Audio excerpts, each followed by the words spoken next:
Hi, and hey, and welcome back to our bi-weekly talk show podcast on the solo careers of the Beatles that we call Talk More Talk, a solo Beatles video cast. I'm Ken Michaels. I'm one of the four regular co-hosts of the show, and I do hope you are familiar with my syndicated Beatles radio program that I've been doing for over 40 years called Every Little Thing. I also do another podcast show on the Beatles called Things We Said Today with Darren DeVivo and Alan Kozin. And I have my own YouTube channel, Ken Michaels Radio, which is loaded with all kinds of Beatles content, plus my website, kenmichaelsradio.com as well. I'm being joined by my three regulars, and by now, these should all just be household names to you. We have Kit O'Toole, the queen of Beatles social media. You know her for several books that she's put out. Songs We Were Singing, guided tours of the Beatles' lesser known tracks, Michael Jackson, FAQ, All That's Left to Know About the King of Pop, also Fandom and the Beatles, which she collaborated on with our good friend Ken Womack, and she's also the co-host of another Beatles podcast. We all have several different shows, and she's got one called Toppermost of the Poppermost.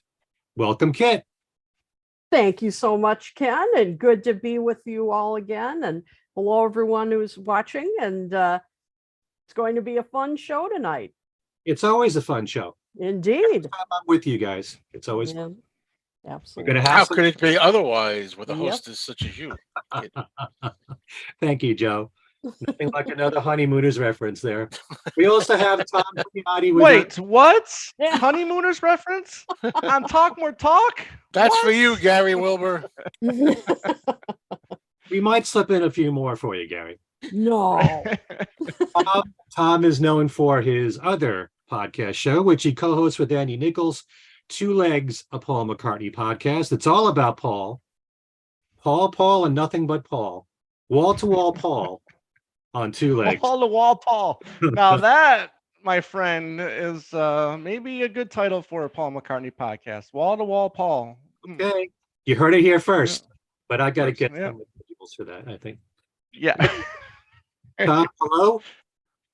Hello, Ken, Kit, Joe. It's fun to be back, and 2 weeks in a row. We're breaking our bi-monthly tradition here, and just because this is a fresh new release, we thought the sooner the better.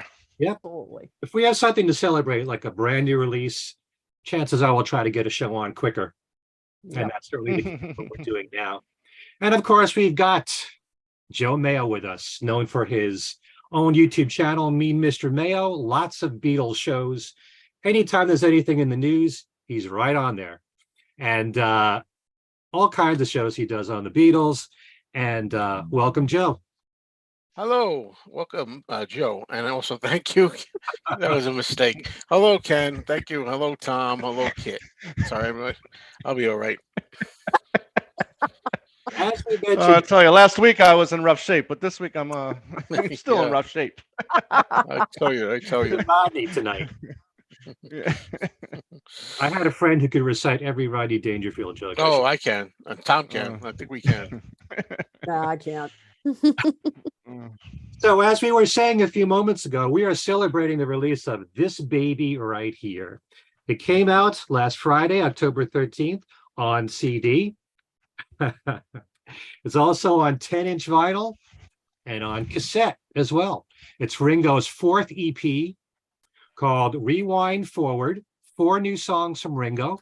And we're going to be talking about those 4 songs in just a few moments to get your thoughts on this and what your general impression is after these last few years of Ringo continuously putting out EPs. I'm just glad, Ken, it wasn't called EP4. Whoa. Yes. Whew. I agree. You never know in the future. He could have EP6 for all you know. EP 33, who knows? But before we get to talking about Ringo's new EP, we have the latest Beatle news. And since this is our first show in only a week, this is a slim choice of news here. But this is going to be one of our shortest newscasts. But this Friday sees the official release of Danny Harrison's new album, which I didn't bring up on the last show, unfortunately. Sorry about that. Danny's new album is called Inner Standing, which comes out digitally, and there'll be a 2 LP neon yellow vinyl edition, but that's not due out until February 9th. You can find a new album trailer for the album on YouTube. And on one of his dad's posts, a fan wrote in asking for a Cloud9 box set. And Danny responded by saying, I know, we're getting there. Thank you for your patience. Well, it just tells you that you know that the Harrison camp is working on something from the archives. It's reassuring to know, just to hear that every once in a while, because you don't hear anything for so long. Yeah. Early Takes Volume 2. Yes. Where's that? Yes, I want that. You know, I did say a few years ago, Giles Martin gave an interview and he said he worked on Volume 2 of Early Takes, but we don't know whatever happened. Yeah. So anyway, so this Friday we have Danny Harrison's new album. We also have the release of the Rolling Stones' new album, Hackney Diamonds, which will have one track with Paul McCartney on it on bass called Bite Your Head Off. And we also heard that Paul apparently was on another song for the Stones that he played bass on, but that was on their follow-up album. But we'll be hearing, I'm sure a lot of this stuff you'll find on YouTube. You could probably listen to Bite Your Head Off this Friday, just like you can listen to all 4 of Ringo's new songs on YouTube right now. This was a news item that came up a few days ago. How would you like to purchase Paul McCartney's legendary double-decker 1972 tour bus, which he and his band Wings took across Europe in the 70s? It'll be going under the gavel at Julian's auctions next month, and it's expected to fetch between $200,000 and $300,000. Wow. I said, wow. Okay. I thought it'd be more than that. I did too, actually. I think that's kind of low. Yeah. I mean, I don't know. So I think if the 4 of us and everybody watching right now, I think if we all went in on it, sold. Yeah. We'll have we could have our we could have our own magical mystery tour with it or something like that. Oh, you know? Awesome. Okay. Yeah. Invite Denny Sywell. Mm-hmm. Invite Denny Lane. There you go. There you go. Awesome. The Rob Report is saying that the bus is known for its psychedelic exterior, reflecting the colorful hippie style and free love attitudes of the era. Paul and his bandmates Denny Lane, Henry McCullough, and Denny Sywell used this bus to embark on their first tour in the summer of 1972.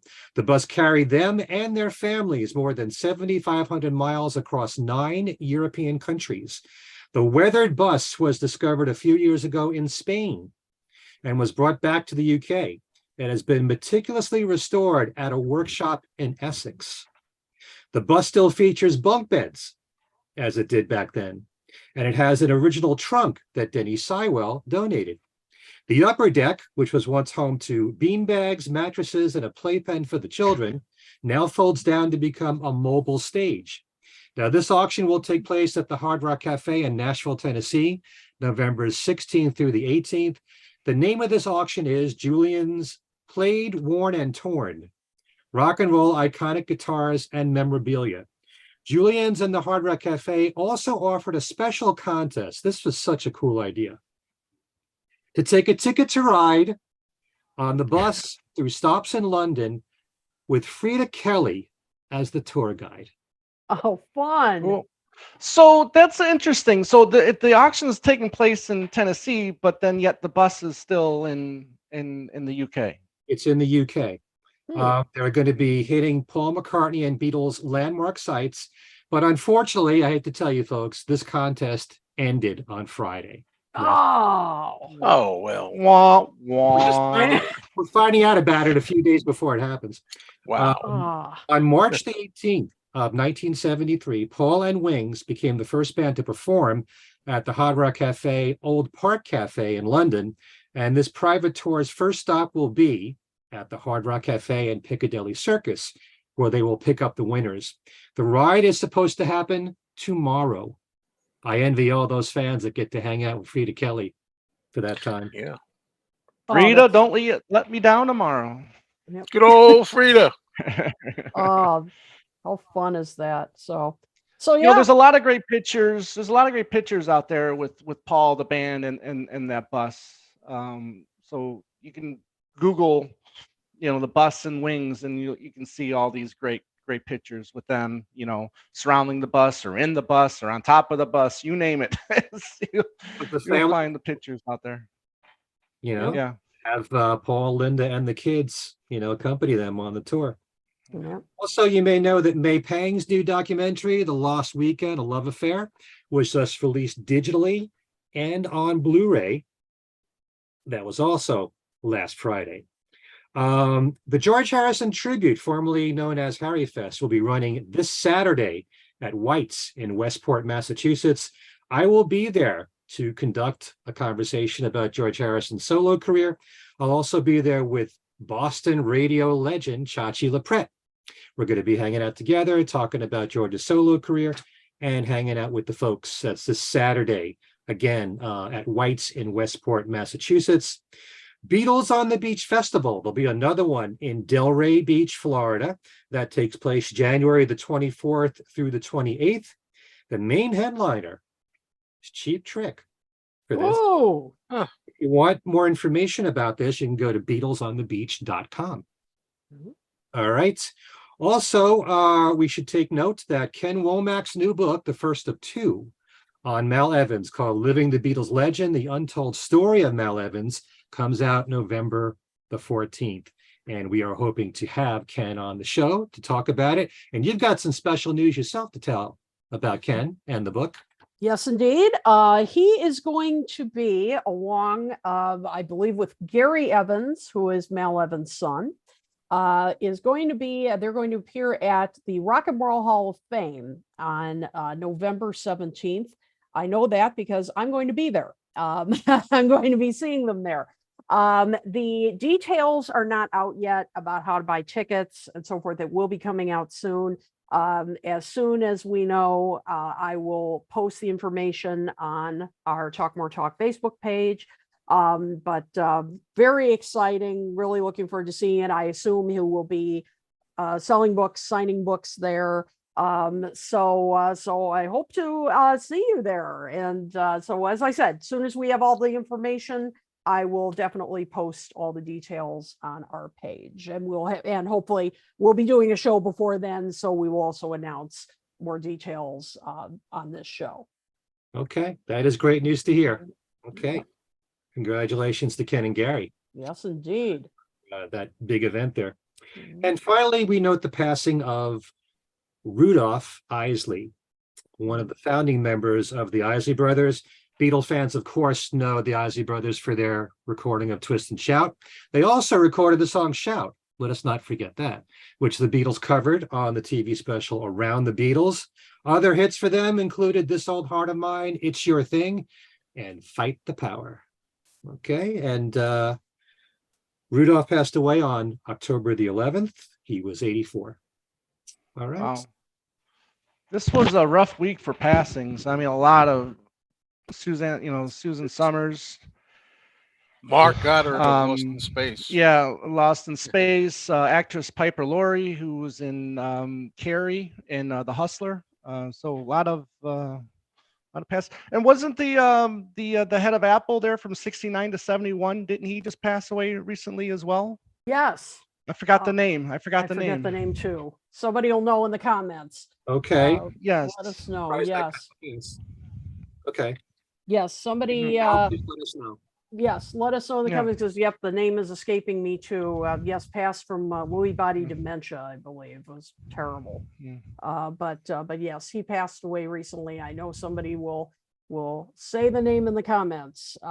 Yes. But and I just want to mention about Rudolph Isley. That just add that just terrible, and just definitely look into not only, of course, their 60s work, but I mean there's so many wonderful songs in 70s and into the 80s as well. I'm a big fan of theirs, and just terrible to hear the news. Jack Oliver is the name. Yes. Mhm. He was Thank a you. Beatle fan And years ago, I think. Mm-hmm. Yeah. Yes. And then the Got Back tour continues this week in Australia, and hopefully we'll be talking to Joan Borelli, who was there, who we've had on before, and she's going to give us the rundown on the show on a future episode of Two Legs. She does a lot of traveling, doesn't she? She does. And She Tom will does. mention that at the end of the show. Yes. That's coming up. All right. So That was a long news. You said it was a short news. Yeah. I thought it was a lengthy news. It was a lengthy news. well, I do like them short, don't you, Joe? I like a short cookie, Bert. You do make them short. So our topic on the show tonight is this EP from Ringo. And as most of Ringo's EPs have been 4 songs, except the first one, which was 5. This one has a song co-written by Steve Lukather, 1 song given from Paul McCartney, a song that he co-wrote with Bruce Sugar, and a song that Mike Campbell, known for his years with Tom Petty and the Heartbreakers, gave to Ringo. So before we start talking about the music on here, I just want to get you guys feelings about, well, this is now 4 EPs in. In the very beginning, it was a new idea. Well, EPs have been around for a long time, but for Ringo to do this, he's kept at it. He hasn't gone back to the LP format. Does this still excite you? How do you feel about this format still? Do you like the fact that, you know, on the one hand, you kind of wish you got a full album's worth, but here it's almost like you don't have to wait too long before the next EP is out. So there's always new music coming out more frequently. So there's the benefit of that. But how do you feel about the EP format in general, since we've now been through this for a few years? Kit, why don't we start with you? Well, I'm torn about it. On the one hand, it is fun to have more frequent releases by Ringo. I mean, that's always a good thing. On the other hand, it is a little frustrating to have just 4 songs, on each release. And I sometimes wonder if he had, to do a full album as he used to do, if maybe we'll get to this in a minute, but if the quality would be a little more consistent. But I don't know. I think maybe the frequency of the releases balances it out, because it is fun to look forward to these releases more frequently, because otherwise we'd have to wait 5 years or whatever it's been. And Well, I don't know about that. 5 years. I don't know. I mean, been. yeah, Ringo it's been pretty much every other year. Every other year he's been putting a stuff out prior to what's or my 2 name, a year or prior to something What's My almost. Name. Really? Right? God, it seems long. It seemed like it was Well, longer than EP, that. It's more like Yeah, we gotta like gotta get the dates. from Why Not On, it's been kind of like every other year. Every other year? Oh wow, it seemed longer than that. But of course with this it's been every year. And so it's that's been kind of a treat to get that. Is it less? Of course. So you only get about 4 songs per release, and some people complain about not enough bang for the buck. And there's I get it to a point, but as I said, it is kind of nice to look forward to this every year. Like, oh, it's fall, or whenever it's, oh, we're going to get another Ringo drop. It's kind of fun.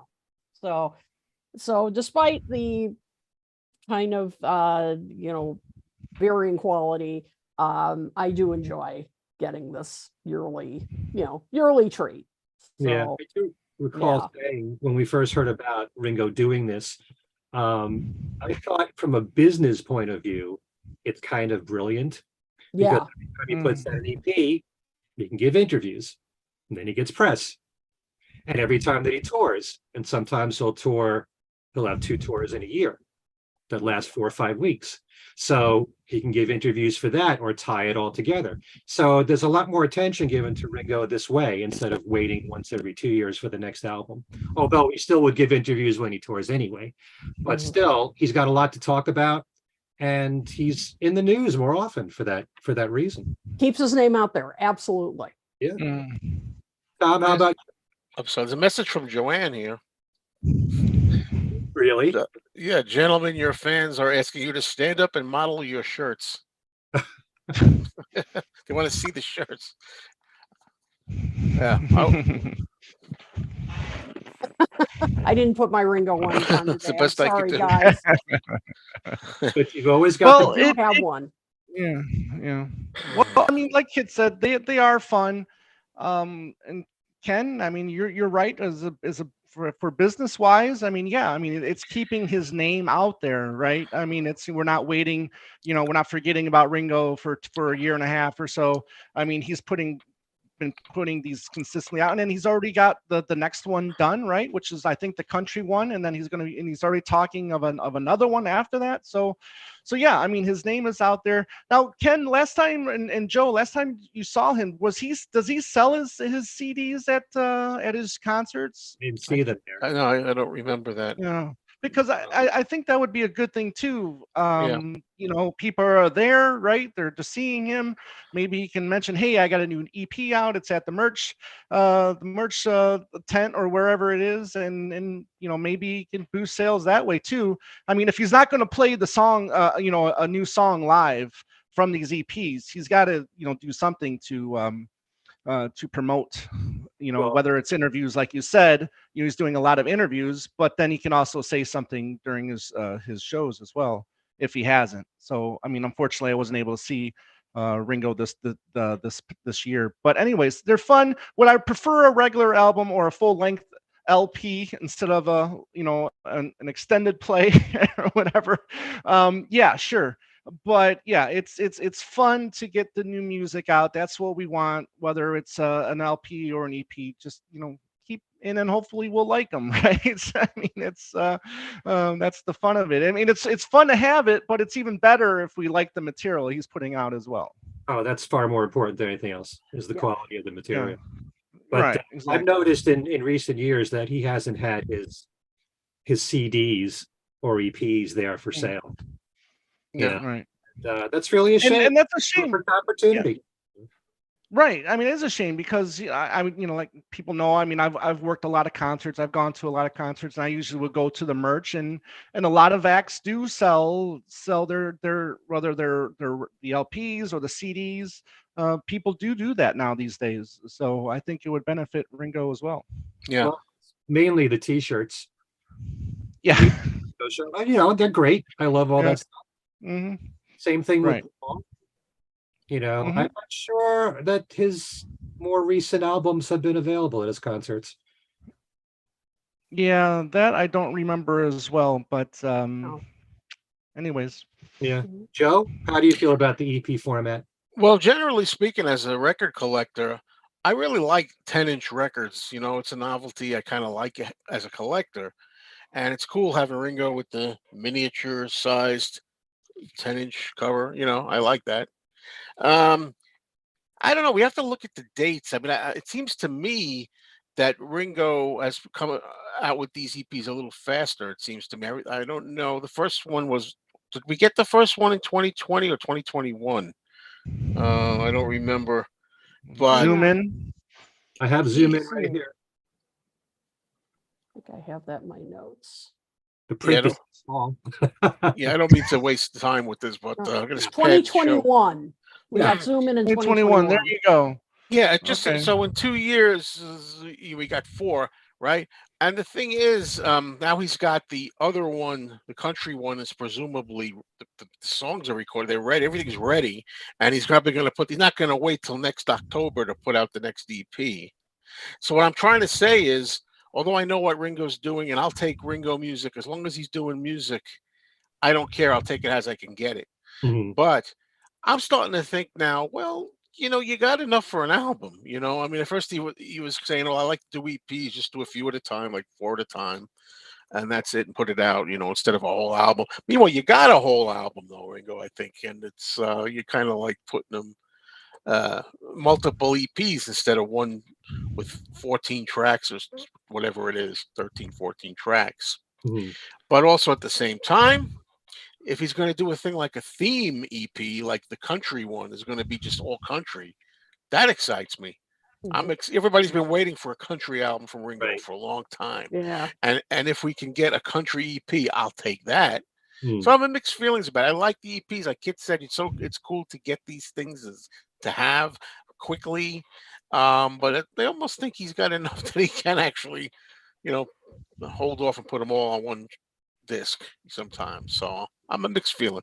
I'll take it any way I can get it. Yep. I'm kind of with you on just about everything you said there, Joe. But I also know that when this whole thing started, it was around the time of COVID. Yeah. And that was part of the reason why he did an EP, because he couldn't get a lot of people in the same room with him. You know, a lot of people would send him files, and some of the music was recorded that way. And I'm sure that every now and then he'd have a friend of his that lived locally who would be in the studio with him, but it wasn't like, a whole bunch of musicians all crowded in one room. And, I'm curious to find out with a lot of the recordings he's doing now, like in the case of Paul, the song that Paul wrote, he sent him his files. He wasn't in the studio with him. Right. But then they added other musicians onto that song too. So, there's so many different ways of recording these songs, but in the very beginning, it was out of necessity in a way that he couldn't have so many people in the same room with him. But at the same time, if you only have to worry about recording 4 songs, it kind of makes it easy to have a theme like a country EP. Right. So there are benefits in this. I sure would prefer having a full album's worth of material any day. But like you said, Joe, I'll take Ringo music any way I can get it. That's And the main thing. yeah, whether it's an album or an EP, it's still new, and anything new is an event for me. And 4 new songs, I'll take any day. As I've said so many times, he doesn't have to do this anymore. He does it because he loves it. And every time you watch an interview with Ringo, he's so positive, he's so upbeat, he's so happy to be doing what he's doing, recording this music and going out and touring. And it's completely believable. He loves doing what he does in life, making music and going out and performing. So that alone, to me, is reason enough to celebrate. So why don't we get talking about the individual songs? The first one is a song that was co-written by Steve Lukather with Joe Williams, who was an early member of Toto, and he's been writing with Steve on several of the songs. There always seems to be a Steve Lukather song and it's called Shadows on the Wall. Pretty interesting in a way. I just want to say before I get everyone else's opinion that one thing that I found just a little bit surprising about the 4 songs here is that, we've talked a lot about everything with Ringo being peace and love and positive and having a great attitude. There's a couple songs on here that have really nothing to do with that. And Shadows on the Wall is one of them. So, Kit, you want to talk about Shadows on the Wall first? Sure. Well, first of all, now, and a couple of people have been mentioning this in the comments, and I will echo a bit of that, and this song was no exception. The effects on Ringo's vocals were definitely more prominent on this album. I mean, some of the other albums he's done recently, I thought, I didn't really notice them too much. This one I did. I think the I don't know, auto tune or however you want to, phrase it, but the processing was definitely, in my view, more evident here. And I really hope on the country album that they back off on it, because it was a distraction for me. I didn't like it. And I don't think any of us expect Ringo's voice to be perfect or anything. I mean, he's always, it's Ringo's voice, I mean, it's not supposed to be a flawless kind of voice. And that I really, just did not like the studio effects on his voice on this album. As far as the song goes, I thought it was okay. I like the main guitar riff. That was very catchy. And the la la la backing vocal riff, that was catchy. I just wasn't the lyrics, and I love Steve Lukather. He wrote the foreword to my Michael Jackson book. I love Steve, love you, Steve. But it's like, be careful here. I love you, Steve. I really do. But the lyrics, I just felt, I don't know. I agree with you, Ken, that it was a nice departure from the peace and love thing. I agree with that. But otherwise, I just thought that the lyrics were just a little cliched. I just didn't really, this one just didn't grab me very much. It was okay. I didn't dislike it.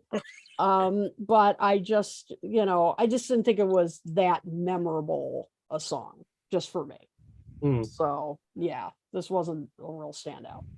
I just want to read some of the lyrics of the song Yeah. because I thought it was an interesting idea. I see faces on the highway. I don't hear a word that they say. Somewhere that I know, down on the road, where the roses grow so tall, high and low, we come and go like shadows on the wall.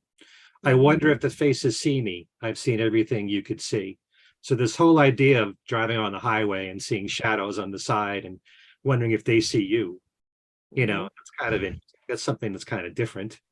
Yeah. At least certainly in Ringo's catalog. Yes, and I agree. I mean, it was a good departure. It was a nice departure from the Peace of Love stuff. I agree with that. But I don't know. It just I didn't hate it. I didn't dislike it. It was fine. I just, it just didn't really, I just didn't find it memorable. That's all. But again, great guitar riff.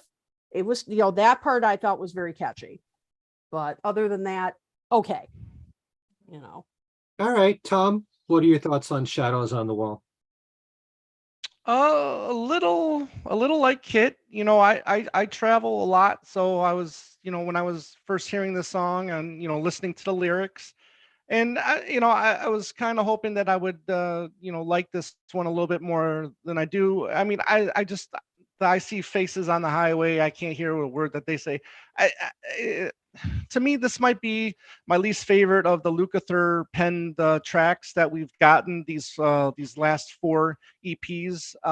But again, I kind of like the effect on his solo. It kind of feels like it's coming from a distance. I like that a little bit, and at least that's what I heard. But yeah, unfortunately, this one wasn't as strong as I was hoping for. But again, it's great that the departure from the whole peace and love thing. But I just thought that this was kind of like a mid-tier, Ringo track that was just a standard, rock and roll song. And but the musically I dug it. Lyrically, it just wasn't for me, unfortunately. Yeah. Agreed. All right, Joe.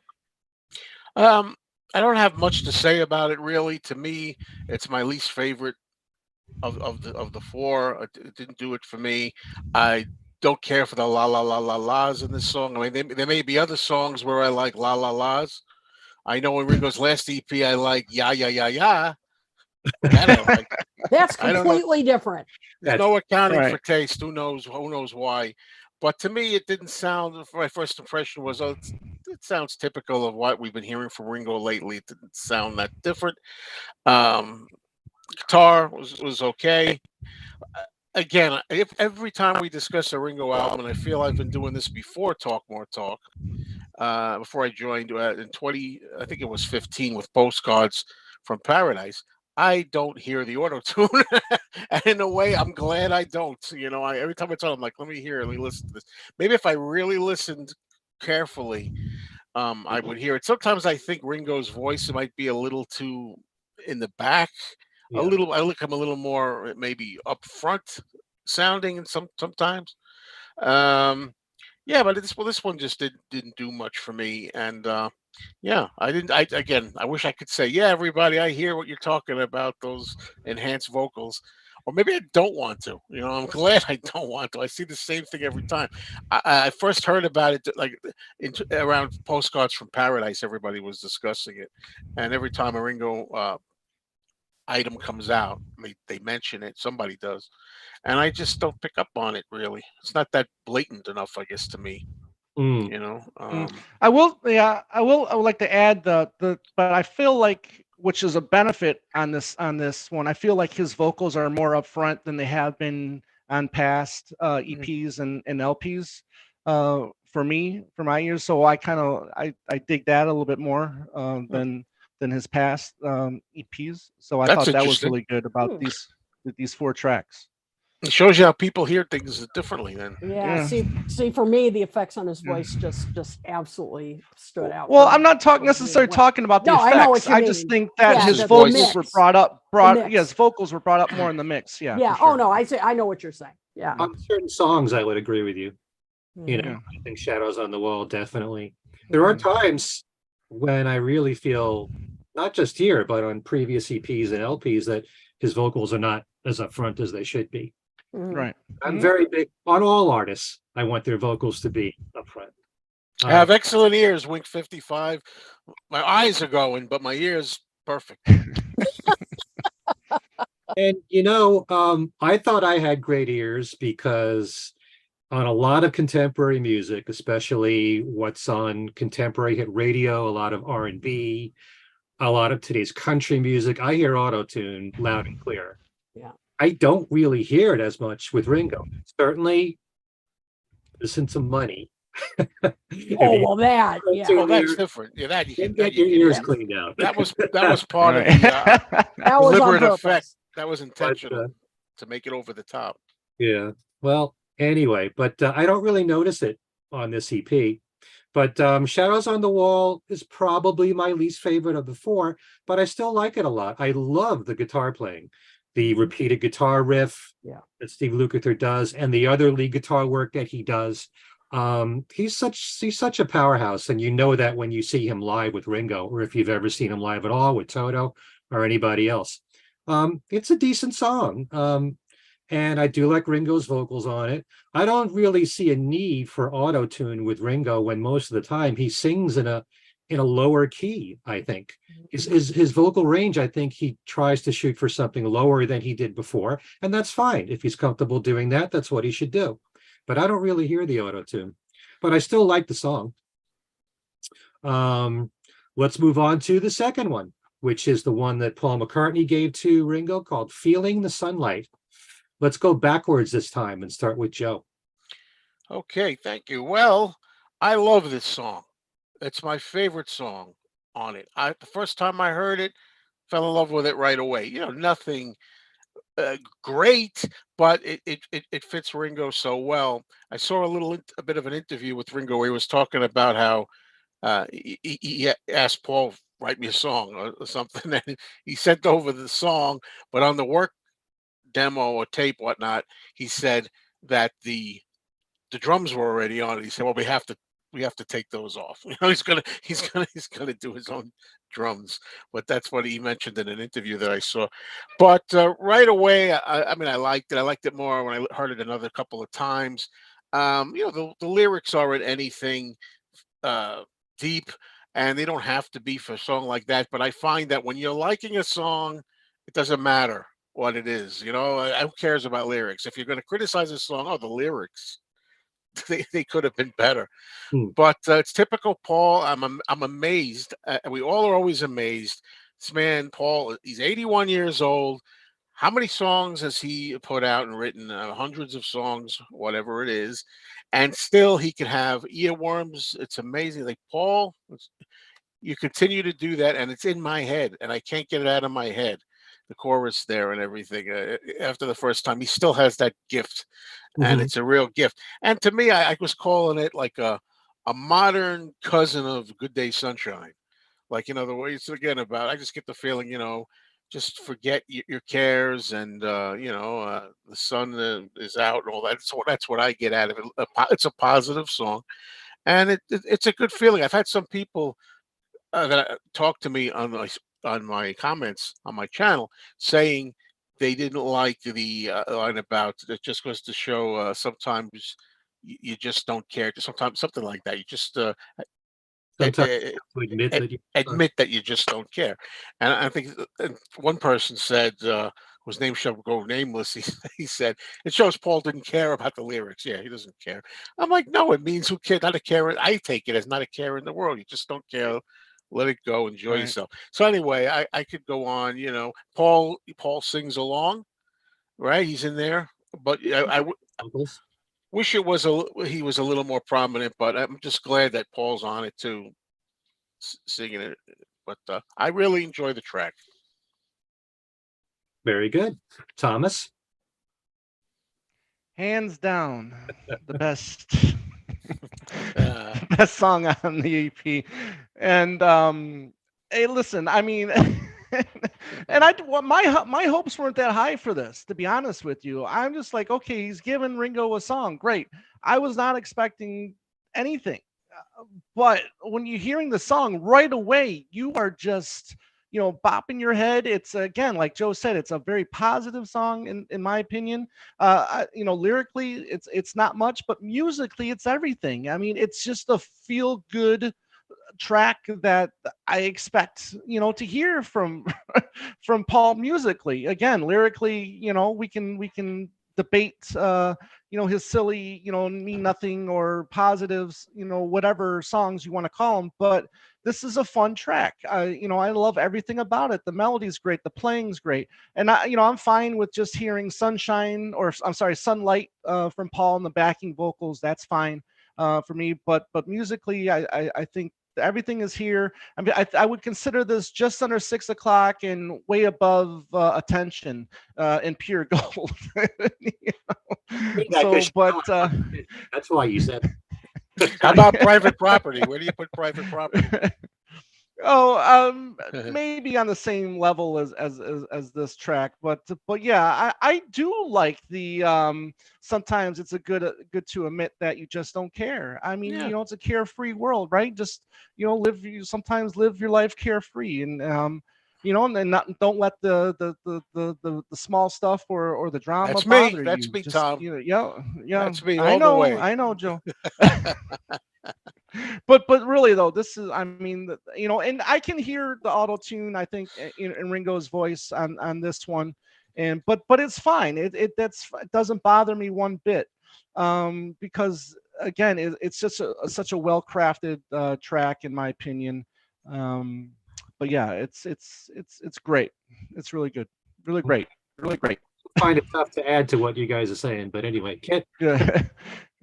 Yeah, it's better than pure gold. I'll absolutely give you that. Well, I like Pure Gold. Pure gold. Yeah. Attention, though. Yeah, I don't know if I'd say it's better than Attention. It's boy, when the bass kicked in at the beginning, it's like, there's Paul. I love the bass on this. I agree, Joe. I wish Paul's backing vocals had been a little bit, more prominent in the mix, because you can hear it, but you have to listen, pretty carefully. The lyrics, they're not, I mean, I don't agree with whoever said that on your channel, Joe, about when he said, sometimes you just don't care. No, he wasn't talking about the lyrics. Give me a break. I mean, I think we all know what he meant. It's you don't have a care in the world, and you just right. Give me a break. I mean, this was another one where, I mean, I think it was a good fit for Ringo in that it was, upbeat and positive. And it does sound like this almost sounded like something that Paul could have done on New or something. I mean, it's just, for some reason, when I heard this, it sounded like something like an outtake from New. I mean, it really did. I mean, it was good. It wasn't my favorite track from the album. We'll be getting to that in a couple of minutes, but it fit Ringo well. But is this one of the best things Paul has written? No, in my opinion, no. And it's not the best thing that they've done together. But it was pleasant. I mean, it was a pleasant song, but I wasn't quite as excited about it as you guys. I just thought, and yes, Ringo's processed vocals stood out for me again on this. I mean, because they are so prominent in the mix, that I just kept thinking, oh, come on, stop. I want to hear his natural voice. Right, and that his peace and love is an ad lib because it's not in the lyrics. It's yes. Paul would not have written that. That would ordinarily annoy me to no end, him doing that. But for some reason, I liked it in that song. Yeah, I mean, it fit the positive vibe, right? And he was like, just really going all out on his image. It's like, here I am with my peace and love, peace and love. It's almost like he was like overdoing it for himself, for his own exactly. reputation. But love the bass. As soon as I heard the bass, I was like, oh, there he is, there he is. But so I liked it, but not quite as crazy about it as you guys. But but pleasant. Okay. Well, I think it's a very good song. And, kind of like what you're saying, Kit, this is not top tier Right. here, but I think sometimes it's really important to note that the other Beatles knew how to write for Ringo. Mm-hmm. They knew There you songs go. that worked for him, except maybe Cooking in the Kitchen of Love, but we won't talk. Well, that fits Ringo. Well, some people may like that song, but Well, I mean, actually, it fits John actually more than Ringo. Come to think of it, maybe. he's cooking in the kitchen, making bread. But all the songs that Paul has written for Ringo, I think, worked really well for him. I do love Attention and Private Property, and it should be worth bringing up. I think we did say this. This is the first time he's given a composition to Ringo since Stop and Smell the Roses, since Private Property. And he's appeared on Ringo's albums as a musician, but Right. he's given him a song. Since Well, he did give him a song, but who wrote? I don't mean to interrupt. They didn't use From Time Takes Time. Yeah, what was the track that went up for auction that Paul? Oh You know yeah. what I mean? You know what I'm talking about? I know what you're talking about. Hear a little. That's true, but it didn't get released. Yeah. Exactly. Yeah. Can't think of the name of it, but I know what you're talking about. But guys, Yeah. Well, the effort was there. Walk with You, or whose was that? Who? I don't remember. That was Van Dyke Parks that wrote that. Oh, okay. Because Paul sang it with him. And that was an ad lib from Paul.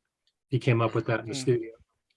So, but I love the arrangement of this song, of Feeling the Sunlight, especially those three descending notes that you keep hearing. I'm feeling sunlight. Do do do. Yes. I love when he does that. And it's nice to see that Steve Dudas is on the track. Bring him back from the Mark Hudson days. He's done a lot of work with Ringo since then anyway. And the piano part is played by Bruce Sugar. Catchy as hell, this song. And just works for Ringo. Really does. So now we talk about the title track, Rewind Forward. And this time we'll start with Tom. All right. I guess this is the song I had the biggest problem with. Ken, if you can, for the audience, remind people the definition Ringo gave for rewind forward, the saying. Well, off the top of my head, it just means that sometimes you just go back in the past in your mind because you remember good times and you feel good about it. Right. But it's not good to just stay in the past, so you have to move forward after that. See that? I didn't get any of that in this song. I felt like the rewind forward bit was kind of forced into the song a little bit. I mean, I can see the forward part. Every day there's a new sun rising up into the night. Every day there's a new horizon. So I get the forward part. I don't really see. Yeah. There's no rewind. So he's got a great saying. Yeah, it's a great saying, but I almost kind of feel like it's a little forced into this song a little bit. I do like that opening bit, the do whatever that is, before the actual instrumentations come on. But yeah, I mean, I feel like this is just that regular, more of the same old that we've been getting from Ringo over the last 20 years. I don't really consider this to be anything special. I do like the title, Rewind Forward. I think that's a great title. I just wish maybe it was a little bit more psychedelic or something, or maybe, I just feel like, here's a great, another great line from Ringo, but I just feel like it's just the track itself is just, again, another mid-tier, nothing special track, unfortunately. But I don't hate it. I've listened to this thing. I literally listened to this EP about 20 times. Really? The last couple of days. And the thing is, I don't hate it. I just feel like they tried so hard to get that rewind forward into this track. The core but the verses don't work with the song. I think that's my problem with the track. Okay. I actually never looked at it that way. because I'm so used to hearing Ringo talking about all of his positive messages. I'm used to it. Right. Doing that. I'm not thinking about the rewind. Right. Right. Tom, you took the words right out of my mouth. I mean, I was going like this the whole time you're talking, because yeah, this was lyrically, this was a missed opportunity, because because the phrase is great. They had a great idea here, rewind forward, and I just felt like they didn't build on that idea at all. I mean, as you said, the chorus is fine, that's okay, because they get the forward part in there. And I just feel like in the verses, that's where they could have played with the rewind idea. I mean, as like Ken, you were mentioning what Ringo said about rewind. Like, okay, are you looking back at the past? Are you making a point of saying, okay, it's fun to go back and look back at the past and relive memories, but you can't stay there? Are you talking about you have to learn from the past to move forward? I mean, you don't see any of that, and I just feel like that was a wasted opportunity, and so you just don't really walk away with anything from the song. And I'm not saying that every song has to be a big lesson and a moral or anything, but I just feel like, with a great title like that, they should have, they could have worked more on the lyrics to really follow through on that great phrase. So I mean, musically it's fine, but as you said, I agree 100% with Tom. It just, it's just kind of an average rocker, and it just doesn't really stay with you. But if they had worked on those lyrics, to really follow through with the title, it could have been good. And as you said, Tom, maybe doing something a little different, like maybe making it, again, following through with the title, maybe a little psychedelic or something to say, going back to the past, but, look to the future, something like that. So, you nailed it, buddy. It's like great minds think alike. Once in a while, he comes up with a good one. Sometimes. Tomorrow never knows. Yeah. Tomorrow never knows. Tomorrow never knows. That's enough. Anyway, very interesting. Joe? I can't really add much to it. I know when I first heard the song, it was the first one that dropped. I was very disappointed. I was like, man, this is so same old for on these releases from Ringo. I found that this time when I listened to the EP, I liked where it was placed, the third track. I thought that it really kind of was a more alive to me after Paul's song. I liked where it was. And this time I appreciated it on the second listen. That was a song that improved for me. Haven't heard it. But it's still not anything special. I think we're trying for the sake of the show to make some real analysis out of it. It's just more of the same from Ringo. I think the line "rewind forward" or whatever he says is forced in there. They could have made a better use of that. I like it better than I did. Definitely, that's the one that improved for me. Some other songs never have, that Ringo has put out here and there, but that one improved.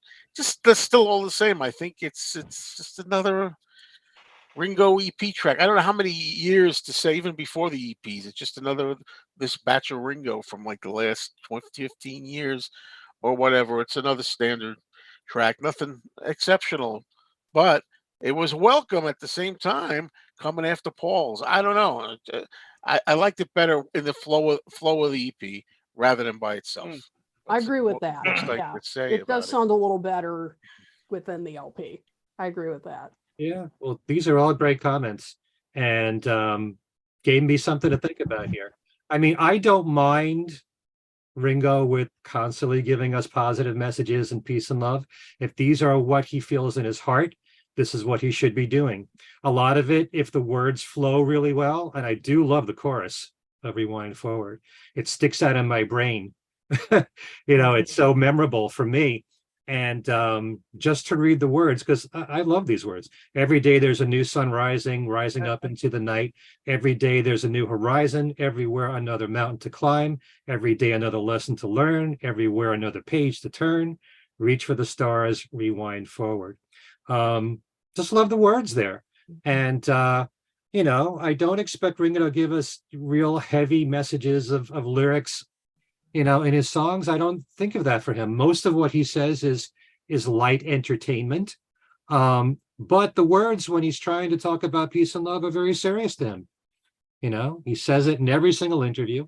And, if that's what's important to him, then I think that if this makes him happy by putting it into his songs, and he has even said in interviews that sometimes he puts them in other people's songs. He adds those words, positive words, he has to have that, Right. which is why I'm surprised with Shadows on the Wall and Miss Jean that those are not songs that are like that. But I do like this song a lot. And I like Joe Walsh's lead guitar solo. It's a ripping guitar solo, although I wish it was a little bit longer. It's way too brief. I wish I could have spent some time and did a little digging here, because the names Kip and Marky Lennon are on there. Yeah. Find Yeah. out. Oh, I don't know who they are, but kind of ironic. The last name is Lennon. So you got Bruce Sugar on keyboards. Matt Bissonette plays the bass. That's Greg's brother there, who's also who just toured with Elton John, by the way. And again, Joe Walsh is with Steve Dudas.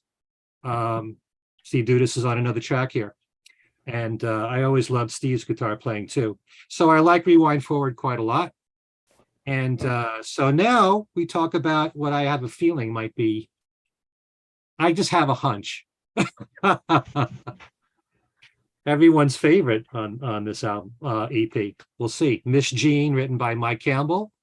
This time we'll start with Kit. Now we're cooking with gas. I knew it. Now we're getting somewhere. Yes. Miss Jean rocks. I really enjoyed this. I hope that Ringo does some more collaborating with Mike Campbell. This was a lot of fun. I really think, Ringo sounded like he was having a lot of fun on the song. My God, the piano. Can we talk about the piano? yes.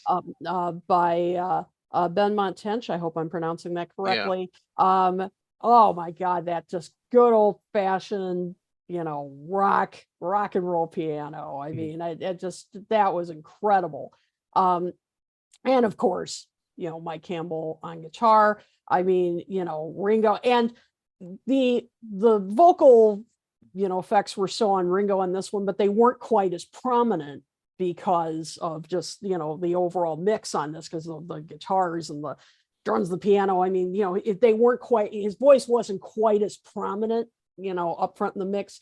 So they, it didn't bother me as much on this track. I mean, this was just so much fun. Now, we've talked about the lyrics, a lot tonight. Are the lyrics brainy on this track? No, but they don't have to be here. That's right. When you're digging it, it's a rock. Sometimes it doesn't have to be. Exactly. I mean, was Tutti Frutti, were those really brainy lyrics? No, but they didn't have to be, and that's not the point here.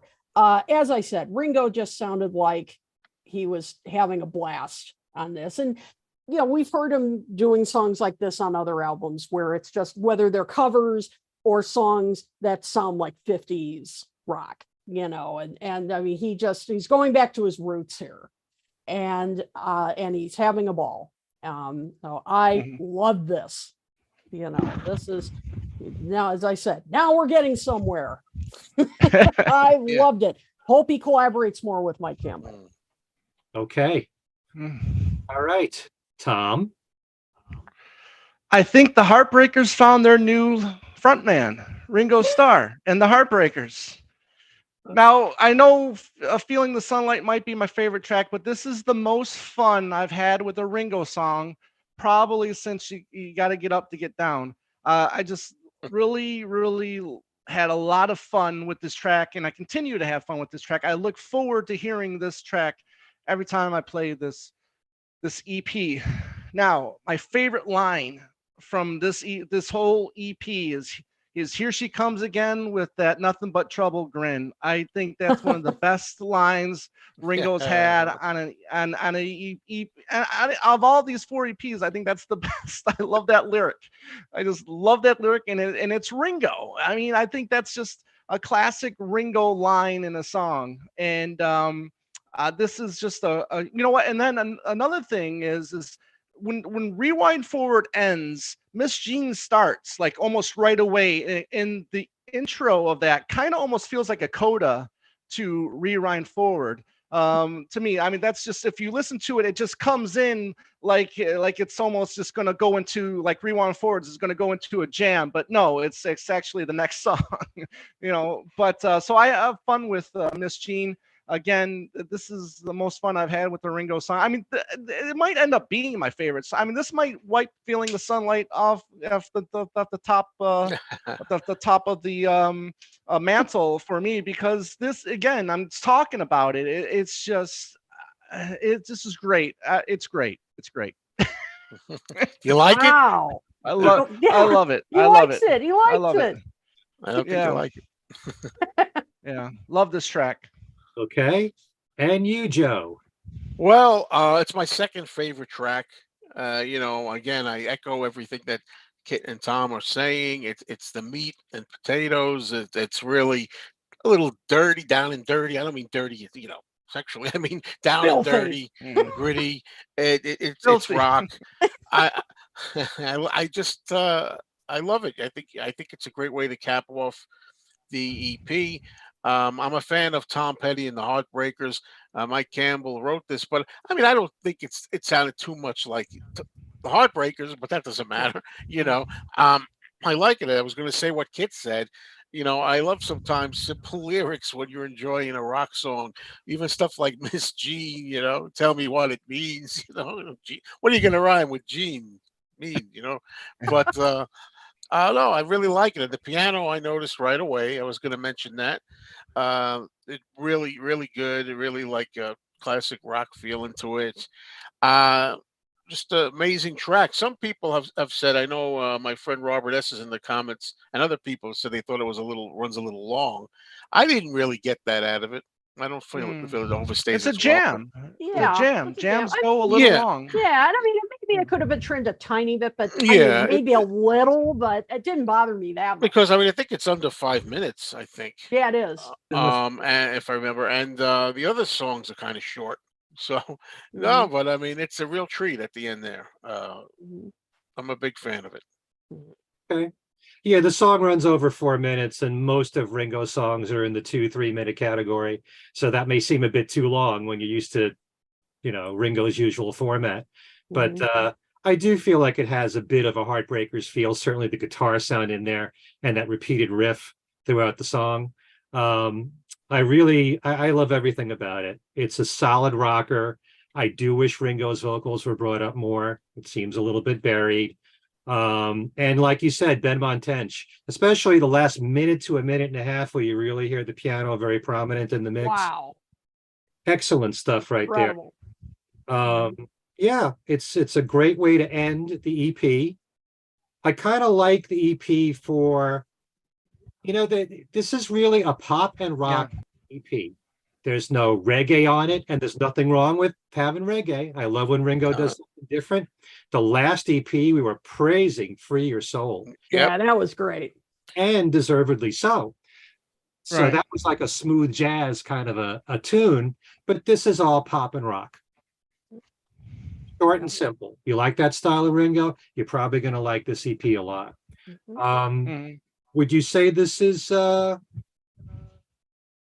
better than most of Ringo's EPs? Have his EPs for the most part been the same for you, consistently the same, good, or have any of them really stood out? Because we did rate the previous three the last time that we had EP3 on, and we're getting a feel now for Ringo constantly doing this with EPs, and in most cases 4 songs each. Do you feel that they're all kind of similar in a way, or is there a big difference for you? I have opinions on that. For me, I think this is. Oh, go ahead. Sorry, Joe. I think. Go ahead. Well, for me, I think I like the first one the best. Me I too. haven't heard it in a while, but I remember really liking it pretty much. Wasn't there a song on there that was really good? That was it a reggae song or it had a clever title and I can't remember it now, but I know I liked it. Or it was either jazzy or reggae. It was something with a clever title. I thought that was interesting. Uh, I hope there was somebody not enough love in the world, which I remember you. not enough love in the Time. world. Waiting No. for the tide to turn. The reggae tune. What is it? Waiting for the tide to turn Waiting was for the tide to turn. Yeah, oh, that wasn't that clever. But anyway, I like that one the best. Then anyway, to wrap this up, the other ones to me, they're hit and miss tracks. To me, the other three are pretty much kind of the same. Or maybe I like two tracks out of the four, or one of them really stands out. Like I remember on Change the World, I liked Coming Undone very much. Yeah. It was very good. Linda Perry, I think. yes. And the other ones, not as much. I wasn't wild about Rock Around the Clock, the cover on that one. So to me, I mean, I think you can really take your favorites, and the favorites may be different for other different people. You just take them and you can make it a really good, solid album, LP out of your favorite tracks. Because to Yeah. me, they're hit and miss. The EPs, they're not all, not very consistent all the way through. Mm-hmm. All right, Tom, what are your feelings about this? I think this is a pretty consistent LP, even or EP. I mean, even though two of them aren't my favorite Ringo, but they're somewhat catchy. So I think this is a pretty solid. I think it's better than EP3. I mean, although we were gushing over "Free Your Soul" on that one, but I think that was the only track I really liked on that one. I need to go back and listen to it, but this one is, again, I mean, I listened to this, I picked it up before I drove back to Phoenix from Vegas, and I played this nonstop. And I was pleasantly happy with it, although I do have some issues with a couple tracks, but I was pleasantly pleased with it. A lot of people that are on my channel, that give me comments, most people seem to like it, this one, quite a bit. That's the vibe I'm getting. Most people think this is one of the better ones. Yeah, I would definitely say I think that with the exception of the first one, this could be the best, with the second probably being the weakest of the four, but they all have worthwhile tracks. And kind of like what I say about albums, you never know when you listen sometime in the future, you might discover something about these songs that you didn't appreciate when you first heard them. So I always like to think that way positively, because your opinions could change about everything. But I do think this is pretty solid, tracks 1 through 4. Really pleased just to have Paul write a new song for Ringo. Yeah. And like you said, Kit, I certainly hope that Mike Campbell does more work with Ringo. And Ben Montench has actually been on several tracks with Ringo in the past, so he's not a newcomer in Ringo's catalog. But very pleased with this overall. Yeah, I would definitely say Zoom In is still my favorite EP. Like you said, Joe, I completely agree. I think that's still my number one. And I totally agree. I think the rest are kind of hit or miss for me. I mean, in terms of the tracks, like you said. This one I would rank a little toward the bottom, because other than Miss Jean, the others just didn't really stick out for me, whereas some of the others, like you said, Come Undone and others like those I remember a lot more than the tracks on this one. So this one I wasn't as crazy about, but so that's just kind of my overall thoughts on this one, that I would probably, thus far, we haven't of course heard the others yet, but I would probably rank this one, this one just didn't, hit me as much as some of the previous ones have, but it's still, I mean, it's a nice listen. It's just not something, I don't know if I would return to, again and again. So just my. Oh, by the way, I like "Here's to the Nights." That's another one that I like. I forget which one that was on. Love that one. First one. Yeah, that was a solid EP. I really like that. Yeah. That was. And you got 5 songs on it too. I think Yes. for me, Yeah. Change the World personally is my least favorite of the four. Mhm. Yeah. Yeah. I don't know. I think maybe I'd rank this one a little above this. I'd rank Change the World above this one. I don't know. Yeah. So, according to what Ringo has said, we are going to have two more EPs. And he's been talking about this country EP. There's a song that T-Bone Burnett gave to him. So I believe the whole EP, I'm not 100% sure, is supposed to be all country. I certainly hope it is. Yeah. And So, he's also said that Linda Perry is working on an EP with him. So whether or not it's 4 songs that Linda wrote, we'll have to wait and see. But it's exciting just to know that there's something still to look forward to. Yep. We've had a lot of questions in the comments. What did we think of Ringo's drumming on this? We haven't really talked about that. I love, first of all, one of the things I love the mix where the drumming is concerned because I could hear it a lot more clear. And I like a lot of Ringo's drum fills. There aren't any that are just gonna, leap at you and you'll say that's a really wacky drum fill. They're really what right. it's called for. But I like the way the drums were mixed on all 4 songs here. And I would say that about most of Bruce Sugar's work with Ringo. Mhm. I like the way the drums sound. I don't know what's done as far as the miking of his drums, if it's any different from song to song. I just know in the balance of the mix, I like where it's placed. Absolutely. Anybody else want to comment Well, on I'm glad that I mean, he's drumming. First of all, Yeah. I mean on it, on it. And I don't know. I'm not a musician. I'm not a technical guy. I don't know what you call these things. When he kind of like does this thing, you're getting into it, and then he goes like, it like stops, breaks up a little bit. The drum. I don't know what you call that. I don't know which song I heard that on. Well, Yeah. Phil's, but I always say it's amazing because I love Ringo as a drummer. But why is it that the Beatles, his solo stuff on drums never sounds like his Beatles stuff? His Beatles stuff sounds, if anything, better. I mean, more creative than the solo to me. I mean, and I always say, is this the same guy? Don't tell me, please. Don't let me tell me that Bernard Purdy is really playing on on the Beatles. I'm just kidding. No, but Ringo has his limits, but the fills are always interesting. But he does that kind of thing where it's, I don't know, half beats or something. And he does a thing I like. I'm talking as a non-musician. The rim, he plays like the rim of the drums. Ding, ding, ding. I don't know what you call that. Help. You're all looking at me like deer Yeah. headlights. Well, Yeah. Feeling the sunlight, rewind forward, Miss Jean. I think, drumming wise, he's good. I don't think he's lost a step. I mean, yeah, they're not as creative. The fills aren't as creative as say, like God, on the track God, or he's not pounding the drums as hard as say like he did in Why, the Yoko Ono song, but Oh yeah. or even or as creative because he always got input from the other guys, right, in the band from when during the band years, but he's fine here. I mean, is he reinventing the wheel? No, but as he has always said, he plays for the song, and I mean, if the song just requires what he did, then that's what he feels the song needed. I mean, I trust in Ringo. Yeah. So I mean, if that's what he wants to do, so be it. But whatever it is, Mark says, Joe, it's usually called the drum fill, what I was referring to. But the thing is, I don't hear any of what I'm talking about, and I cannot describe it well. I don't hear in any Beatles songs. And I know he does a lot of great fills in the Beatles songs, so I don't know what it is. Because a fill, it's a different kind of fill. I never hear that in the Beatles songs. Yeah.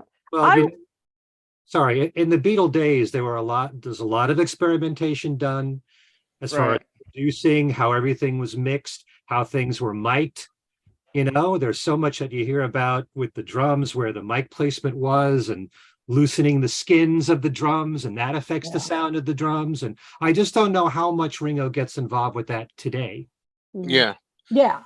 I No? mean, yeah, because I would say, his drumming is rock solid. I mean, and and that's what it was like, I think on this EP. I mean, yeah, he's what, 83, I mean, I don't know if is, he's getting Yeah. quite as creative with his Yeah. drumming as he used to. I would love to see John Bonham, how he would be playing now in his late 70s. Yeah, if he could still, hit the drums as hard as he did while he was with Zeppelin. One thing I'd like to interject, because somebody was saying, about how with the Beatles, there was a lot of instruction, Paul telling him what to do or what he wanted, and a Christian says, I say the other Beatles had their input on his drumming.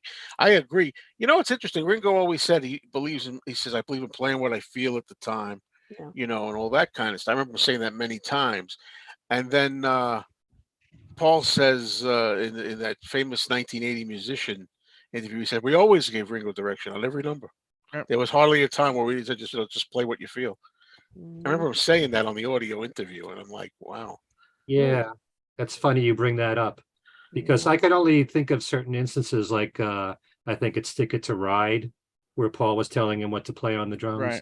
Right. You don't really hear John talking about what he wanted Ringo to play on the drums. Well, there's a story where I think Ringo tells where John said, play it like this, and Ringo said, well, there's two drummers on that or something. Oh, yeah. He said, well, play it like that or something. Yeah. But I have a feeling a lot of what Ringo played was still instinctively what had to be. Yeah. most of it was. And even when you listen to different takes of the same song, Ringo very rarely plays it exactly the same way with every take. Right. What he hears in his head at that moment. So yeah, I'm sure that John and Paul gave him some direction, but I think that Ringo, a lot of what he played came from his own instincts. In Paul's defense, in that interview I just mentioned, he does say, I remember him saying, and a lot of it was coming out of what Ringo was playing anyway. Right. Yeah. Exactly. Okay. Dick Garbarini, great guy. I talked to him for 8 hours over the phone, and so that's a whole nother story. But an incredible. Yeah, well, I recorded it, but all 8 hours? It's all 8 hours, but that's another story for another time. But he's a good guy. All right. So those are our thoughts on the new Ringo EP, Rewind Forward. Go check it out if you haven't heard it yet. And these days, you can just go to YouTube. Spotify. You can just listen to it without even paying for it. But I wouldn't recommend it, because we need to support physical media. So, exactly. And that's another thing. Right, Tom. And I will add too that I think, again, when I first heard like Rewind Forward the song, I was listening to it on my phone here, okay? And now I hear it blaring on the CD, which was better. Oh, any day. Yeah. I understand. I also I played the CD first in my car stereo, but when I listened here with the headphones on, it's like a different experience, because there's so much that you'll hear that definitely you won't hear otherwise. Anyway, before we go, let's go around the table here and find out what each of us are doing with our respective other work. Let's start with Joe. Well, on my channel on YouTube, me and Mr. Mayo, the last things I've been talking about have been videos about the new Rewind Forward. So that's nothing really that you haven't heard here that's over there. But I do have a movie channel that I've been really active on. I've been trying to, not to do with music, but movies, but because it's Halloween month, I've been doing a lot of horror and science fiction movies. And the name of that channel on YouTube is Mayo's Offbeat Movies. And it could be all kinds of offbeat stuff. It can be horror, science fiction, fantasy, cult movies, rock and roll things, anything that's offbeat, so to speak. So check that out, Mayo's Offbeat Movies. But that's what I've been spending a lot of time on lately, and that's it for me. Very good. Tom? Okay, well, last week I told you about the authors that we had on recently. This week I'll just talk about some of the shows that Annie and I have done together, just the two of us. So this past weekend we celebrated the 50th anniversary of the Hell on Wheels single, as it came out later this month in the UK. I think early November for the US. But we just talked about the song in general. Is it lost in his shuffle? I mean, he's never played it live. It wasn't on Wings Greatest. It wasn't on All the Best. Does he even like the song? Who knows? But yeah, we had a lot of fun talking about Helen Wheels. Then we also did a two-part series where we did our 15 songs from the 70s and then 15 songs from the 80s and 90s that we thought were songs that were as good as Beatles songs. And you can take that for whatever it's worth.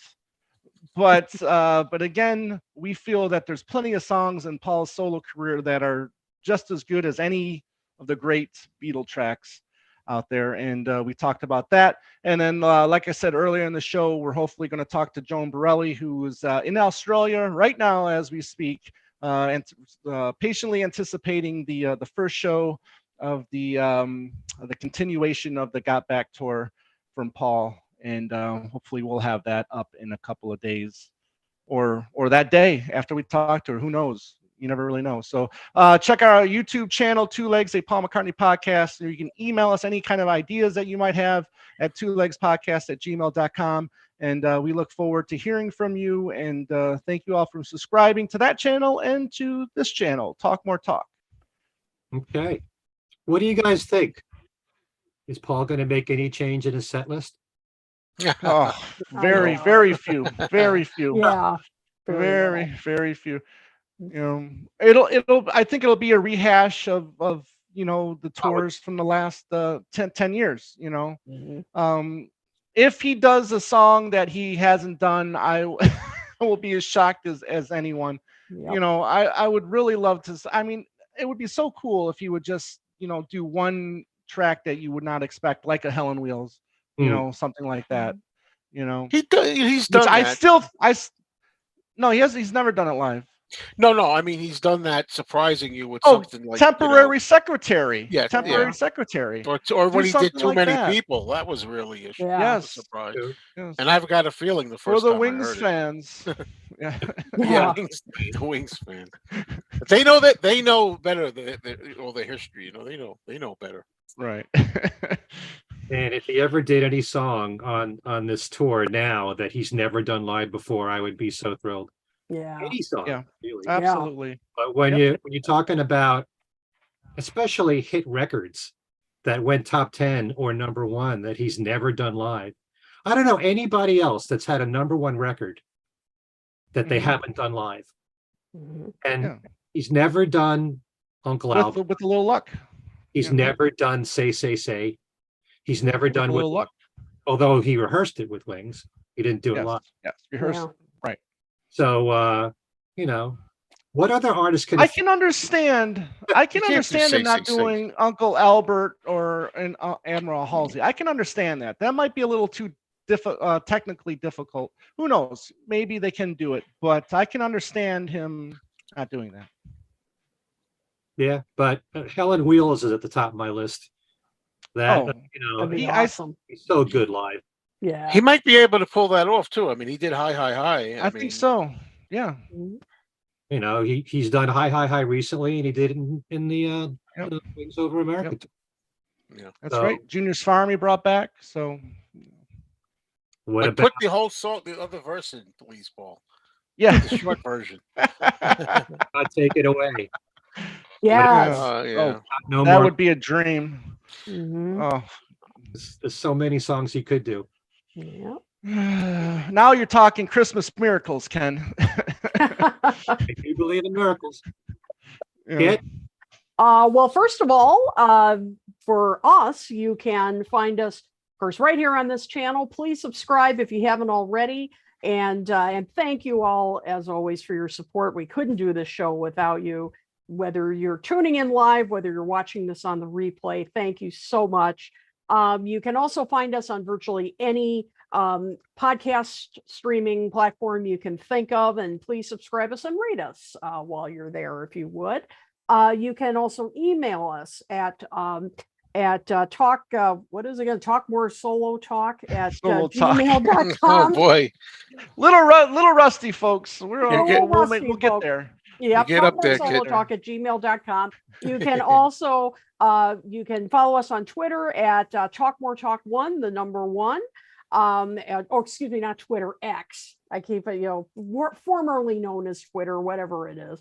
You can also find us on Facebook, and please like us there, and you will be notified of any new episodes as soon as the announcements come out. And of course, we're on the web at talkmoretalk.com. Now, as far as I go, you hopefully, I think I talked about this last time, and I think I put this up on our Facebook page, but I'm not sure. If I haven't, I'll put it up. Coming up November 7th, there's a record club, Tuesday Night Record Club, that Ken Womack hosts through Monmouth University. I'm going to be co-hosting one with him, which will be about the Fleetwood Mac album, the 1975 album. Really looking forward to co-hosting that with him. That will be at 7:30 p.m. on November 7th. That's Eastern time. Again, I'll put the link up so you can register. That is absolutely free. I'm also going to be teaching another class in December, which is part 2 of the series I'm doing on the British invasion. And this one's going to be on the first wave of the British invasion from 1963 to 67. And yeah, the Beatles might come up on that. I think that's a pretty safe bet. And so that class meets December 7th and 14th, also at 7:30 Eastern. And that meets over Zoom. And I will put up the link to that as well. And register while you can. These classes, the last class I taught sold out. So if you want to register, I recommend that you do so pretty fast because they're filling up and they're a lot of fun to teach. So I think that's it. I think that's all right. Thank you, Kit. Sure. You're all making me feel lazy. Oh, please. What? I'm not doing anything. I never have much to say here at this point. As for me, you can email me directly at everylittlething@att.net. Also, my other podcast show, Things We Said Today. Tomorrow, we're going to have a recording session. We're going to review Rewind Forward, but we're going to have a special guest. Bruce Sugar will be joining us. Hey. Wow, nice. Hopefully, we'll get to ask him a lot of questions. I don't just want to ask him about the CP because he goes back, to the Why Not album. And obviously we can't talk about all the albums he's worked on with Ringo, but there's so many questions I want to ask him, as do Darren DeVivo and Ellen Cozen. So that'll be going out probably Wednesday. So more talk about Rewind Forward and more talk about Ringo. That could be a Peter Jackson 3-hour show right there. There you go. I don't think so. Although I'll let him talk as long as he wants to. But yeah, that should be very interesting. Bruce Sugar on our show. Also, my own channel, Ken Michaels Radio. Most recent interview I told you about in the last show with Jude Sutherland Kessler and Scott R. McKinley. They worked together on the audiobook version of She Loves You, which is the third of a proposed 10-book series that Jude is working on the life of John Lennon. And as a matter of fact, on my website, kenmichaelsradio.com, where I have weekly Beatles trivia, her most recent book, which is volume 5, Shades of Life, part 1, that is a prize that you can win, 1 out of 10 prizes on the website. If you can, please subscribe to Ken Michaels Radio, the YouTube channel, Things We Said Today, our YouTube channel, and check out the website, kenmichaelsradio.com. All right, that just about wraps things up for us. And this has been fun talking about Ringo's latest. Hopefully there'll be another one in a few months. Just might be, you never know. I think that's a safe bet. And pick up Rewind Forward. And for Kit, Tom, and Joe, I'm Ken Michaels. Thanks for joining us. And I hope from now on, you're all feeling the sunlight.